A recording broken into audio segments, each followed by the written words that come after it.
नमस्कार, स्वागत है आपका उत्तराखंड खबरनामा न्यूज़ में। नेपाल के प्रधानमंत्री के भगवान राम को नेपाली मूल का बताने पर संतों ने तीखी प्रतिक्रिया की है। संतों ने भारत सरकार से नेपाल सरकार के सामने अपना विरोध जताने की अपील की है। भगवान राम को नेपाली बताने के नेपाल के प्रधानमंत्री ओली के बयान पर देश में गुस्सा है। जगत गुरु पीठाधीश्वर शंकराचार्य ने तो इस बयान पर नेपाल के प्रधानमंत्री ओली की तुलना उल्लू से करते हुए कहा कि जैसे उल्लू को सूर्य नहीं दिखाई देता, उसी तरह से ओली को सूर्यवंशी भगवान राम का अस्तित्व नजर नहीं आ रहा है। उन्होंने कहा कि नेपाल के प्रधानमंत्री ने राजनीतिक अस्थिरता से ध्यान हटाने के लिए ऐसा बयान दिया है।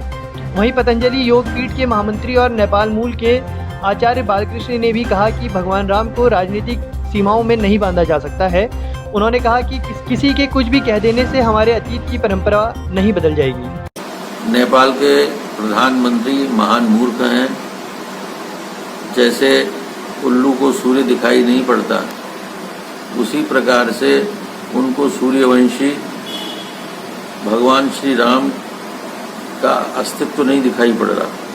भगवान श्री राम का जन्म भारत में हुआ, अयोध्या में हुआ, और वो अयोध्या भारत में है। ऐसे तो थाईलैंड में भी एक अयोध्या है, तो क्या भगवान राम का जन्म थाईलैंड में हुआ? तो इसलिए ये कहना कि वो अयोध्या नेपाल में है एक भ्रामक तथ्य है। और इस समय की वो जो वहाँ की राजनीतिक अस्थिरता बनी हुई है, उस राजनीतिक अस्थिरता से ध्यान हटाने के लिए ओली ने इस प्रकार का बेहुदा वक्तव्य दिया है।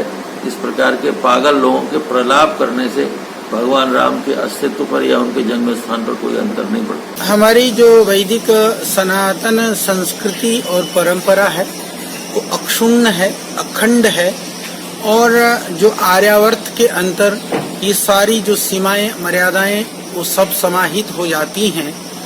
तो इसीलिए जब अखंड हम आर्यावर्त की बात करते हैं तो उस आर्यावर्त के अंदर न कहीं भारत में न कहीं नेपाल में जो अभी वर्तमान की जो राजनीतिक सीमाओं का जो भेद है, वहाँ पर उस लेवल पर कहीं कोई भेद नहीं है।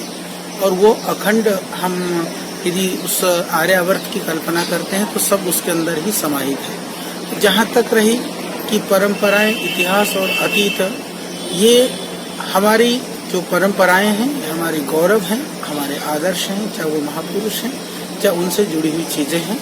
ये किसी के कहने से न कहने से या हमारे स्वीकार करने से न करने से शायद वो इतिहास और अतीत कभी बदलेगा नहीं। हरिद्वार से उत्तराखंड खबरनामा न्यूज़ की रिपोर्ट।